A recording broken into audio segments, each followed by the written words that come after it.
හරි මම මේ කියන්න හදන්නේ ඔයගොල්ලන්ගේ ඉංජිනේරු තාක්ෂණ වේදේ විෂය ධාරාව ඇතුලේ ඔයගොල්ලෝ ඔටෝමොබයිල් පාඩමේ කතා කරන කරුණු ටික කියන්නේ න්‍යායික කරුණු ටික කතා කරලා තියෙනවා. ඒ න්‍යායික කරුණු වලට අදාළව පුංචි මේ පොයින්ට් ටිකක් පෙන්වන්න හදන්නේ මේ ප්‍රායෝගිකව.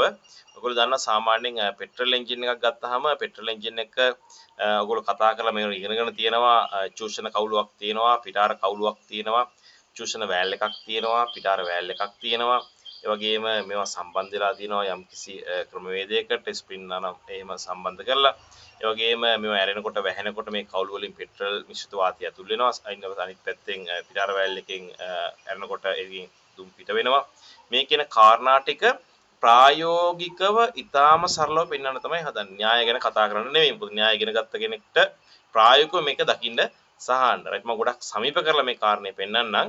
මොකද හේතුව මේ එන්ජින් එකක් මම දැන් ගැලෙව්වා. එන්ජින් එක ගලවපු වෙලාවේ මේක පෙන්වුත් හොඳයි කියලා හිතුන නිසාම ගැලෙව්වා. ඒත් බලමු ගොඩක් සමීප කරලා පෙන්වන්නම්. පොඩක් හෙල්ලෙන වීඩියෝ එක පොඩක් හෙල්ලෙන ගතිය තියෙයි. හරි බලන්නකෝ.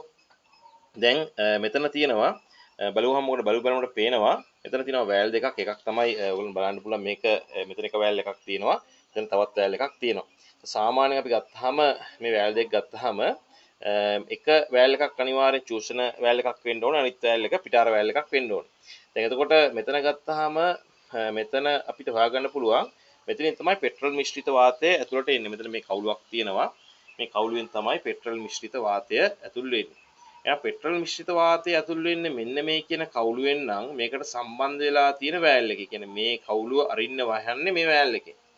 එතකොට මේ වෑල් එක ගත්තාම මෙන්න මේ වෑල් එක පෙට්‍රල් එනකොට පෙට්‍රල් ඇතුළට ගැනීම සහ අවශ්‍ය අවස්ථාවදී වහන එක. එතකොට මේ කියන කාරණේ කරන්නේ මෙන්න මේ කියන වෑල් එකෙන්. එහෙනම් මේ කවුළුවෙන් පෙට්‍රල් එනකොට මේක වහන වෑල් එක. ඒ කියන්නේ මේක ඇතුල් වෙන වෑල් එක. ඒ නිසා මේක අපි කියනවා ඉන්ලට් වෑල් එකක් එහෙම නැත්නම් අපි කියනවා චූෂණ වෑල් එක කියලා. එහෙනම් මේක අනිත් පැත්ත. ඒ කියන්නේ මේක ඇතුලේ එන්ජින් එක ඇතුලේ පෙට්‍රල් මිශ්‍රිත වාතය දහණය වුණාම දහණය වෙච්ච පෙට්‍රල් මිශ්‍රිත වාතය අනිත් පැත්තෙන් එළියට යවනවා. එහෙනම් අනිත් පැත්තෙන් එළියට යවනවා කියන එකේ අදහස තමයි ඒක දහණය වුණායින් පස්සේ දුමක් විදිහට අපිට දකින්න හම්බෙන්නේ. එහෙනම් දුම හැදෙනවා. දුම හැදුනායින් පස්සේ මෙන්න මේ වෑල් එකෙන් තමයි පිට කිරීම කරන්න ඕනේ. පේන්න තියෙනවා මෙන්න මේ වෑල් එකේ. මෙන්න මේ වෑල් එකේ. එතකොට මේ වෑල් එක ඇරෙනකොට මෙතනින් නම් දුම් යන්නේ ඒ දුම් යන එක සම්බන්ධ වෙන්න ඕනේ යතුරු පැදියේ තියෙන දුම් බටේට. එහෙම නැත්නම් අපි කියන සයිලන්සරේට තමයි සම්බන්ධ වෙන්න ඕනේ. බලමු. එහෙනම් මෙතන අපිට පේන්න තියෙන බලන්න තියෙන මෙන්න මේ තියෙන සයිලන්සරය. මේ තියෙන සයිලන්සරේ මෙතන මේ නට් දෙකකින් යන දෙකකින් සම්බන්ධ වෙලා තියෙන මේක. එතකොට මෙහෙනම් මේක තමයි පිටාර වෑල් එක වෙන්නේ.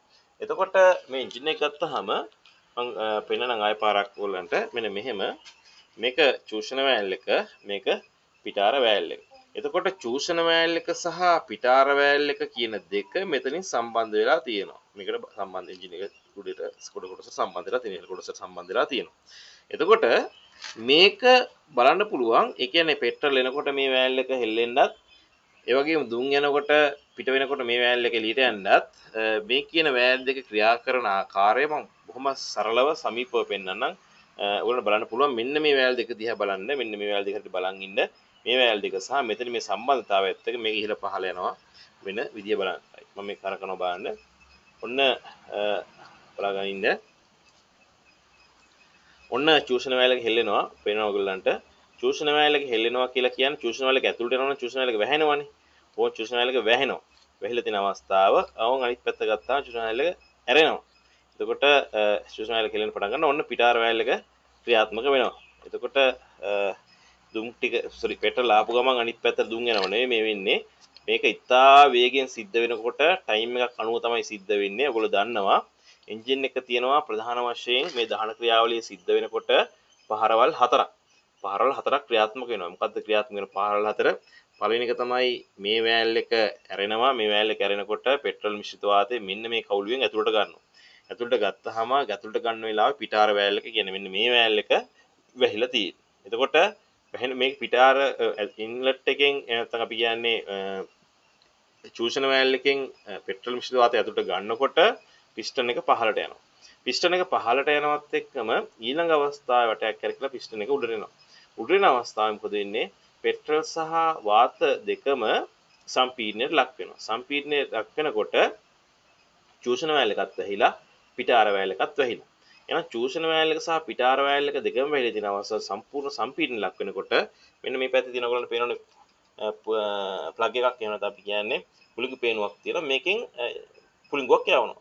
පුළිඟුවක් යවපු ගමන් මොකද වෙන්නේ? මේක අධික විදිහට ඉතා අධික විදිහේ දහනයක් සිද්ධ වෙනවා. මේ දහනය හොඳ ආකාරයෙන් සිද්ධ වුණොත් පිස්ටන් එක ආයෙ පහළට ගිහිල්ලා ආයෙ රවුම කරලා උඩට එනවා. එතකොට ඒ ඊළඟ එන අවස්ථාවේදී ආයෙත් චූෂණ වෑල්ල කරනවා. මේක ටයිම් එක කරනව තමයි සිද්ධ වෙන්නේ. කියන්නේ මේ පහරවල් හතර. මොකද්ද පහරවල් හතර? චූෂණ පහර, සම්පීඩන පහර, බල පහර, පිටාර පහර කියන මේ පහරවල් හතර ඉතා වේගෙන් මේ කාරණේ සිද්ධ වෙනවා. එතකොට මෙන්න මේ කියන කාරණා ටික සිද්ධ වෙනකොට එන්ජින් එකේ දහන කාර්ය ක්‍රියාවලිය නැත්නම් අපි කියන්නේ මේ ක්‍රියාවලිය සාමාන්‍ය ක්‍රියාවලිය සිද්ධ වෙනවා.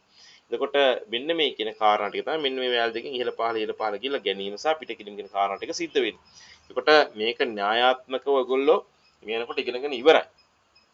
දැන් මම මේ කිව්ව කරන්නේ ප්‍රායෝගිකව මේක දකින්න තියෙන අවස්ථාව මම කියන්නම් ඊළඟට මගේ ඊළඟ අවස්ථාව ඊළඟ වීඩියෝ එකේ මම කියන්නම් කොහොමද මේ සාමාන්‍ය මට්ටමේ තියෙන එන්ජින් එකක් සරලව තියෙන එන්ජින් එකක් අපි කොහොමද බෝර් කරන්න කියන කාරණය. මොකද හේතුව දැන් මේක බෝර් එකකට ගිහිල්ලා දින මේක නම් එතකොට ඇයි බෝර් කරන්න වෙන්නේ? බෝර් එකක් කරනවා කියලා කොහොමද හොයාගන්නේ? ඒ වගේම එන්ජින් එකක් සාමාන්‍යයෙන් ගලවනකොට කොහොමද ගලවන්නේ සහ එන්ජින් එකක් හයි කරනකොට කොහොමද නැවත වාරයක් නියමිත විදියට සහ පිළිවෙලකට හයි කරන්න කියලා. මොකද හේතුව එන්ජින් එකක් ගලවන එක හරිය ලේසියි. මොකද කොටසෙන් කොටස ඇනෙන් ගලවන්න තියෙන. හැබැයි සවි කරනකොට තමයි ඒ විධිමත් ආකාරයෙන් සවි කරන්න ඕන. එතකොට ගැලවීම සහ සවි කිරීම කියන දෙකම වැදගත්. නමුත් සාමාන්‍ය සරල ක්‍රියාවලිය සහ සරල කාර්යයේදී අපි එදිනදා ජීවිතයේදී හැමදාම එන්ජින් ගලවන සහ කියන්නේ ගෙදරදී අතුරුපැදියක් ගත්තාම මේක හැමදාම ගලවන්න හැමදාම හයි කරන්න යන්නේ නැහැ. මේ කලාතුරකින් සිද්ධ වෙන කාරණයක්. ඒ වගේම ඉතාම සංකීර්ණ කාරණයක්. ඒ වගේම පිළිවෙලට සහ ක්‍රමානුකූලව කළ යුතු කාරණයක්. ඒත් බලන්නකෝ එන්ජින් එක දිහා දැක්කාම ඔයගොල්ලන්ට පේනවා ඇති ඒකේ තියෙන කොටස් ටික දැක්කාම පේනවා ඇති මේක ගලවලා ඉවරුනහම මේ කොටස් ටික කොහොමද පිළිවෙලට සම්බන්ධ කරන්නේ කියලා.